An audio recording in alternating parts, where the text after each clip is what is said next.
Oke ya, selamat siang semua. Kita ketemu lagi ya. Lanjut yang kemarin kan yang soal urean belum Miss bahas ya di kisi-kisi kimianya. Nah, sekarang kita lihat soal urean atau soal esai yang nomor 36, 37 atau nomor 1 dan 2 adalah mengenai reaksi kimia. Ya, diberikan reaksi kimia. Siang, Miss. Siang. Diberikan reaksi kimia, terus dia bilang ada jumlah massa di salah satu reaksi. Siswa menyetarakan reaksi kimia ya dan menentukan massa atau jumlah partikel atau volume zat yang terlibat dalam reaksi. Nah, ini kita kasih contoh ya. Contohnya misalnya yang nomor 36 dan 37 itu yang dilihat di layar. Pokoknya kalau ada soal yang ada reaksinya, langkah pertama adalah menyetarakan reaksi dulu. Ini kan kalau sudah setara ya udah, kalau belum berarti kita harus cek dulu pokoknya ya. KClO3 menjadi KCl plus O2. Nah, ini disetarakan dulu ya. Dia bilang kan KCl-nya K-nya ada 1, sel-nya ada 1, oke. Ya. Tapi O-nya di kiri 3, di kanan 2. Gitu. Berarti supaya setara kita kali ya yang 2 di depan ini dengan angka 3 biar jadi 6. Berarti nanti yang angka di sini kita kali 2 biar sama. Nah, baru sekarang menyesuaikan yang KCl di tengah. KCl-nya kan karena di sebelah kiri jadi 2 ya, angka depannya berarti di sini juga dikasih angka 2. Nah, ini baru setara 2 KClO3 plus 2 KCl jadi 3O2. Nah, dia bilang kan diketahui massa reaksi ya di sebelah kiri salah satunya. Ini cuma ada satu kebetulan si KClO3. Pokoknya langkah pertama soal seperti ini cari dulu molnya. Mol dari si KClO3. Caranya molnya tinggal masanya dia yaitu 24,5 gram dibagi mR-nya dari KClO3. KClO3 mR-nya berarti 39 tambah 35,5 terus ditambah dengan O-nya ada 3 berarti 16. Ini bukan 15 ya, harusnya 16. Nah, O itu 16 kali 3 berarti 48.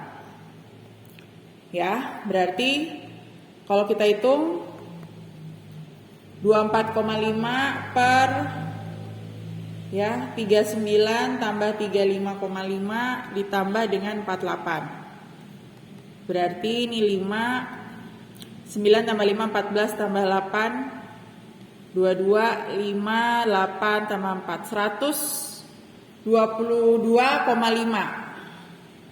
Nah, 122,5. Tinggal dihitung. Ada yang mau ngitung berapa tuh? 24,5 dibagi 122,5. Berapa? 0,2. 0,2. Nah, berarti ini molnya udah dapat nih yang reaksinya 0,2. Ya. Nah, baru sekarang nanti kan di soalnya terserah kan, dia bisa minta volume, bisa minta massa, bisa minta jumlah molekul ya, kan kita nggak tahu. Nah, ini kebetulan di soal ini dia nanyanya volume gas oksigen yang dihasilkan jika pada suhu dan tekanan yang sama 0,3 mol gas nitrogen mempunyai volume 12 liter. Nah, ini Miss hapus dulu ya biar muat. Nah, pokoknya kita udah tahu bahwa mol si KClO3 adalah 0,2. Nah, sekarang kalau ada soal seperti ini kita tinggal lihat yang ditanya apa. Yang ditanya kan dia mintanya volume gas oksigen tapi bukan STP, tapi pada kondisi tertentu ya, pada kondisi ada gas lain tertentu. Nah, itu berarti tetap yang dicari semuanya itu ya intinya mol dulu. Berarti kita cari mol oksigennya dulu. Ya. Tinggal diperbandingkan koefisien reaksi. Berarti koefisien reaksi dari O2 angka depannya kan 3 per yang diketahui adalah KClO3 angka depannya 2, jadi 3/2 kali 0,2. Nah, ini berarti 0,3 kan.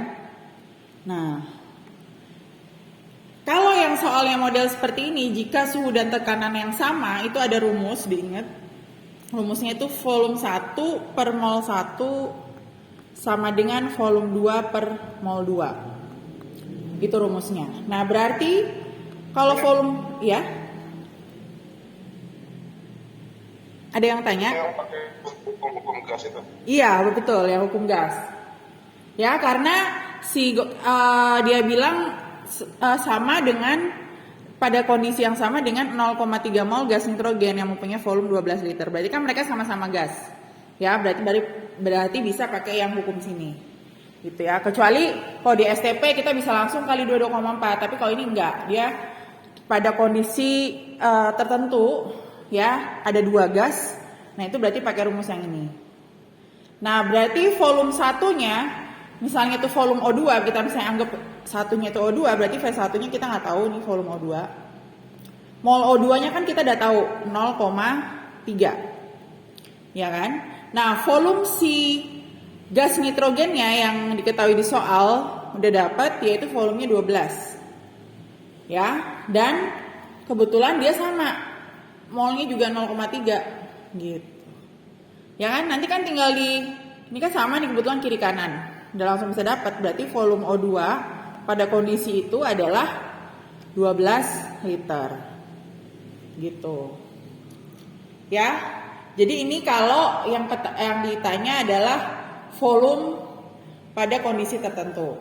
Nah, bisa aja nanti kan Miss juga nggak tahu kan, nanti soalnya dia bilang bisa aja yang ditanya nanti massa. Kalau misalnya ditanya massa, ya berarti tinggal molnya ini tinggal dikali mr.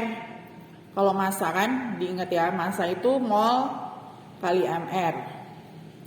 Kalau yang ditanya jumlah molekul, ya berarti caranya juga sama. Pokoknya kalau keluar dari mol itu dikali. Mol dikali, kalau molekul itu 6,02 kali 10 pangkat 23. Ya. Kalau dalam keadaan STP tinggal mol dikali 22,4. STP itu diingat 0 derajat 1 atm. Ya. Kalau dia RTP, ya room temperature and pressure, berarti caranya molnya dikali 24. Tergantung yang ditanya apa. Ini kan Miss kebetulan contohnya Miss ambil yang jarang kita temui ya, jarang ada di soal, yaitu mengenai dalam kondisi suhu dan tekanan yang sama dengan gas lain gitu ya. Jadi pakai hukum gas ideal itu. Oke, sampai di sini nih nomor 36 dan 37. Ada yang mau ditanya? Kalau nggak ada kita lanjut ya. Kita baca lagi lanjut kisi-kisi selanjutnya.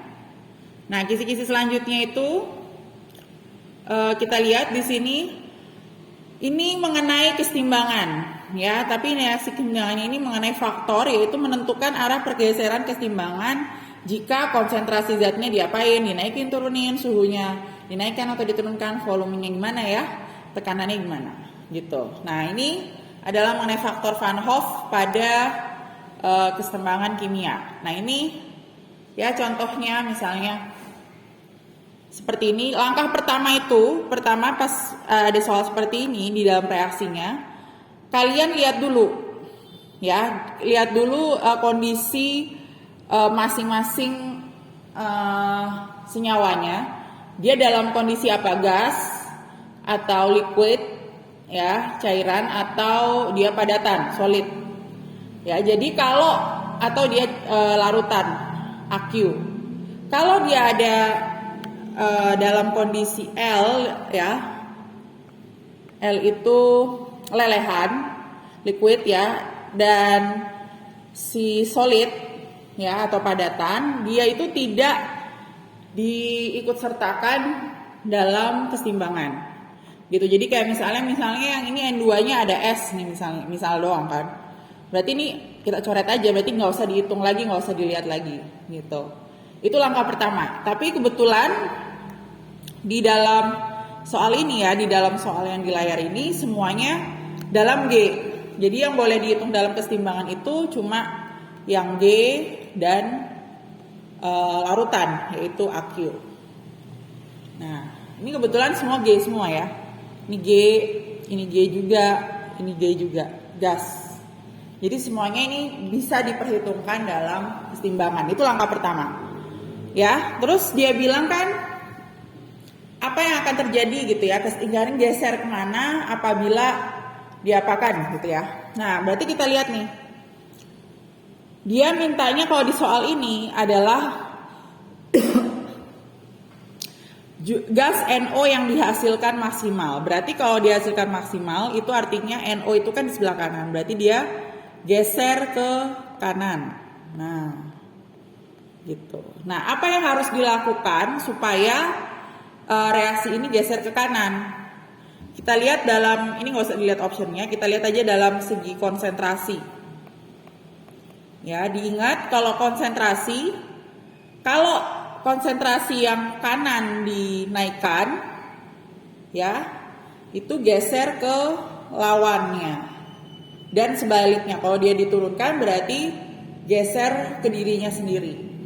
Jadi yang harus dilakukan untuk dalam hal konsentrasi supaya dia hasilnya maksimal, siapa yang harus konsentrasinya dinaikkan? Supaya NO-nya maksimal. N2, O2, atau NO.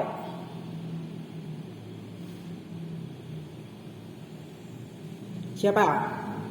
Supaya dia geser ke kanan. Berarti yang harus dinaikkan adalah, yang harus ditingkatkan adalah N2 dan O2 yang harus naik konsentrasinya. Sedangkan si NO-nya justru harus kita turunkan konsentrasinya. Biar dia banyak tempat gitu ya, pas di reaksi itu banyak tempat, jadi cepet-cepet diambil produknya biar reaksinya bisa terus jalan gitu ya. Itu dari segi konsentrasi. Terus dia minta lagi dari segi suhu. Nah, kalau segi suhu, kamu lihat dulu jenis delta H di dalam reaksinya. Ini delta H-nya positif ya, berarti dia reaksinya adalah endotherm. Nah, kalau suhu ya, kalau dia delta H-nya positif dan suhunya naik, berarti geser ke kanan. Dan sebaliknya, kalau delta H-nya negatif, dinaikkan justru gesernya ke kiri. Nah, berarti kalau suhu ini delta H-nya positif, kita pengen NO-nya yang maksimal, berarti suhunya diapain? Dinaikkan atau diturunkan? Karena kita pengennya NO-nya yang naik, diapain?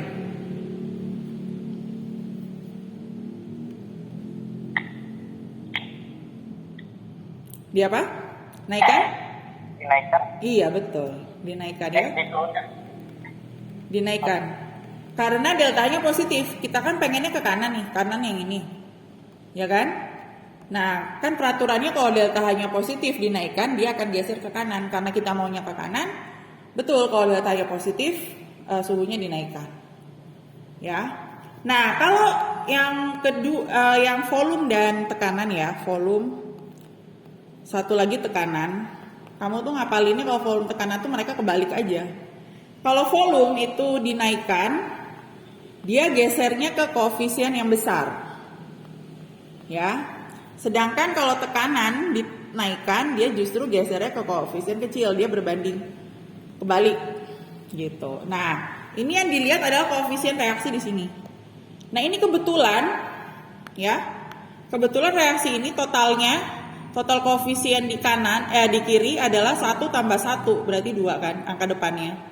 Sedangkan yang kanannya juga 2. Nah, kalau nggak ada perbedaan seperti ini, berarti volume dan tekanan maupun mau kamu naikkan maupun kamu turunkan tidak akan berpengaruh terhadap keseimbangan. Berarti kalau yang volume dan tekanan pada saat pada kondisi reaksi ini tidak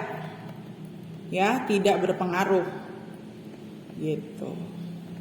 Tapi kalau misalnya di soal misalnya yang kiri yang lebih koefisiennya besar, berarti kan kita maunya ke kanan. Berarti volumenya nanti dikecilin dan tekanannya dinaikkan gitu ya. Jadi tergantung dari soal persamaan reaksi pada soal. Nah ini kalau kita lihat di sini, ini soalnya PG, jumlah gas NO ini nggak maksimal, maka yang harus diperlukan adalah, berarti kan tadi Miss bilang tekanan sama volumenya nggak ngaruh, ya kan? Karena koefisiennya sama kiri dan kanan. Satu-satunya cara menaikkan suhu di dalam option ini, menaikkan suhu, bener kan? Kan suhunya tadi dinaikkan. Di sini nggak ada pilihan konsentrasinya harus diapakan, ya, gitu. Oke, sampai di sini ada yang mau ditanya nggak? Kalau nggak ada, kita lanjut ya, kita lanjut ke yang nomor 39 dan 40. Nah, 39 dan 40 bisa dilihat di sini, dia bilang mengenai tekanan osmotik, penurunan titik beku, kenaikan titik didih, tapi yang larutan elektrolit, berarti ada I-nya, dilihat ya, jadi itu ada larutan elektrolit. Nah ini Miss nggak tahu soalnya seperti apa, pokoknya diberikan jumlah mol zat pelarut, jumlah mol zat larut, volume larutan, dan derajat ionisasi. Kalian disuruh mencari 4 itu.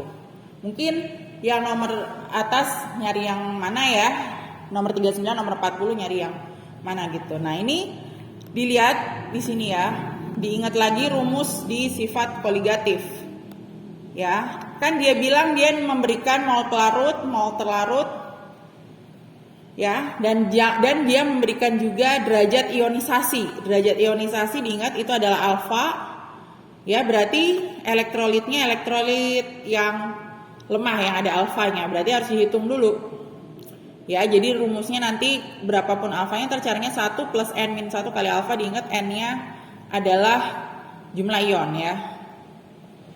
Nah gitu. Nah nanti kalau ditanya tekanan osmotik, rumusnya M kali R kali T kali I, dia bilang juga dia ngasih tahu volume ya. Kalau M besar udah ketahuan mol terlarut, berarti langsung aja mol terlarut dibagi volume larutan dalam liter.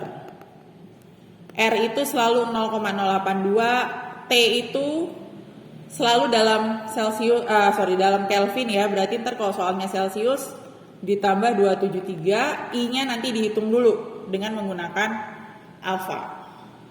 Nah kalau rumusnya ditanyanya kenaikan titik didih atau kenaikan penurunan titik beku ya, berarti rumusnya itu kan M kali KB kali I untuk yang kenaikan titik didih, untuk yang beku M kecil kali KF kali I.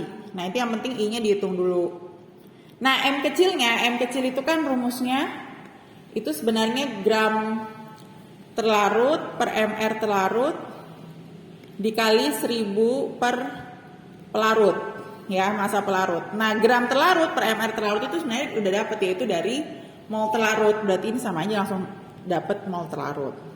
Nah terus gram dari si pelarutnya dapat dari mana? Nanti kamu bisa dapat dari mol pelarut, karena mol pelarut itu kan gram pelarut per mr. Kalau air, mr-nya itu kan selalu 18 ya. Kalau air, kalau nggak dikasih tahu berarti itu pelarutnya air. Nah kalau air diingat selalu 18, nanti kalian bisa dapat gram pelarutnya dari sini untuk mendapatkan P kecilnya ini, gram pelarutnya ini. Nah nanti dihitung dulu ya dari sini, ntar bisa dapat. Nah udah, nanti nggak masukin rumus sudah bisa dapat delta TB, sama halnya dengan delta KF ya, delta TF, M kecil kali KF kali I. Itu diingat lagi aja rumusnya, nanti tinggal dikerjain ya. Kalian buka-buka lagi yang pas kita belajar mengenai sifat koligatif gitu. Itu nomor 39 dan 40. Oke, sampai di sini ada yang mau ditanya nggak? Oke ya, kalau nggak ada yang ditanya berarti karena kisi-kisinya udah selesai semua ya, kan minggu depan kalian udah ujian. Nanti Miss kumpulin semua linknya yang kemarin kita bahas kisi-kisi itu, biar kalian bisa buka lagi ya. Kalian cari, kalau Miss ada yang belum nggak kasih contoh soalnya, kalian bisa cari sendiri gitu ya di buku-buku yang sudah kasih tahu, misalnya kelas 10 atau kelas 11 gitu ya. Kan kita udah bahas per poin-poinnya. Nah nanti kalian tinggal pelajari dari situ gitu. Nanti Miss kumpulin linknya dulu. Yang kemarin juga sebenarnya udah, cuma Miss sengaja nggak kasih dulu, nanti biar digabung aja semuanya ya, yang kisi-kisi kimia. Oke, sampai di sini dulu. Selamat siang semua.